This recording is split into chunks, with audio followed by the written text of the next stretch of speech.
Assalamualaikum warahmatullahi wabarakatuh. Saya Jisri Putri dengan NIM 2411116.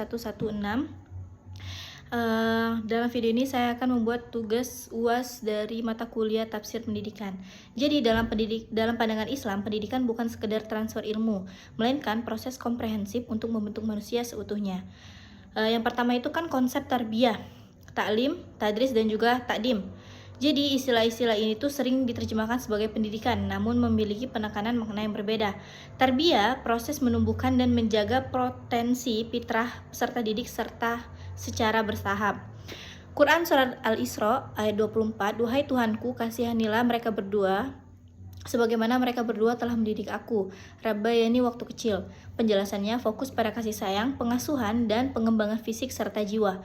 Yang kedua itu taklim, pengajaran, proses transmisi ilmu, pengetahuan, dan pemahaman. Quran Surah Al-Baqarah ayat 151. Dan mengajarkan yu'allimukum, kepadamu Alkitab dan hikmah. Penjelasannya menekankan pada aspek kognitif dan intelektual. Lalu tadris, pembelajaran spesifik, berasal dari kata darasah, belajar atau mempelajari. Biasanya terkait dengan pembacaan teks atau studi mendalam. Quran Surat Al-An'am ayat 105. Dan supaya mereka mengatakan kamu telah mempelajari darastah, ayat-ayat itu. Penjelasannya proses interaksi intensif antara pengajar, murid, dan materi pembelajaran. Lalu itu takdim, penanaman adab. Pembentukan karakter etika dan moralitas, istilah ini sering disebut oleh Syekh Nakuib Al-Atos sebagai istilah paling tepat dalam pendidikan Islam. Landasannya hadis Nabi SAW, Tuhanku telah mendidikku, adabani, maka ia membaguskan pendidikanku. Penjelasan fokus pada integrasi ilmu dan amal akhlak. Lalu motivasi belajar dan mengajar dalam Al-Quran. Al-Quran memberikan kedudukan yang sangat tinggi bagi orang yang berilmu dan memotivasi umatnya. Derajat orang berilmu, Quran Surah Al-Mujadilah ayat 11, menyatakan bahwa Allah telah meninggikan derajat orang-orang yang beriman dan berilmu beberapa derajat. Kewajiban belajar, Quran Surat At-Taubah ayat 122 menekankan bahwa tidak sepatutnya semua orang pergi berperang. Harus ada sekelompok orang yang memperdalam ilmu agama atau liyatafaqahu fiddin untuk memberi peringatan kepada kaumnya. Spirit Iqra Quran Surat Al-Alaq 1-5 memerintah untuk membaca observasi, riset, dan literasi sebagai pintu utama mengenal Allah dan alam semesta. Lalu model-model pendidikan dalam Al-Quran. Al-Quran menggunakan berbagai metode untuk mendidik manusia. Yang pertama itu model kisah atau qasas, mengambil ibroh dari sejarah masa lalu. Terdapat pada Quran Surat Yusuf 111. Lalu model dialog atau hiwar, diskusi antara ayah dan anak seperti Luqman dengan anaknya. Quran Surat Luqman ayat 13-19, Luqman mengajarkan tauhid, bakti kepada orang tua, dan adab bermasyarakat. Lalu model perumpamaan atau amsal, menggunakan analogi untuk mempermudah pemahaman. Ayat Quran Surat Ibrahim ayat 24-25, perumpamaan kalimat tayyibih sebagai pohon yang akarnya menghujam dan cabangnya menjulang ke langit.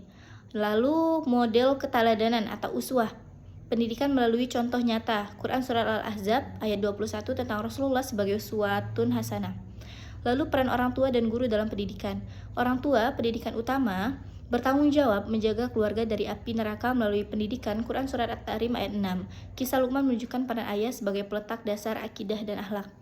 Guru pewaris Nabi berperan sebagai muzakki, penyuci jiwa, dan mu'alim, pengajar. Diteruskan guru untuk membaca ayat, menyucikan mereka, dan mengajar kitab. Lalu yang kelima, pendidikan era globalisasi, karakter dan moral.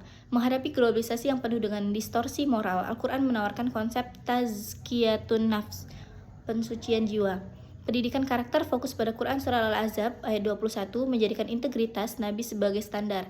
Globalisasi membutuhkan manusia memiliki filter internal berupa takwa.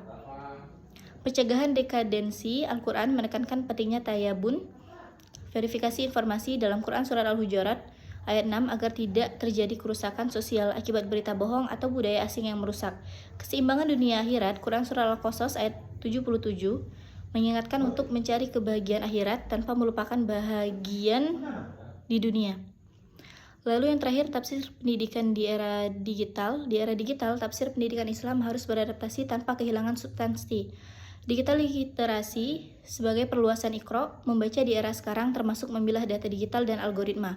Akhlak digital, prinsip kaulan sadidan, perkataan yang benar, dan kaulan karimah, perkataan yang mulia. Dalam Quran Surat Al-Isra ayat 23 dan An-Nisa ayat 9 harus diimplementasikan dalam bermedia sosial. Akses ilmu yang luas era digital adalah manifesting dari kemudahan mencari ilmu. Namun Al-Quran mengingatkan bahwa ilmu tanpa adab seperti yang dijelaskan dalam konsep takdim hanya akan melahirkan kesombongan intelektual.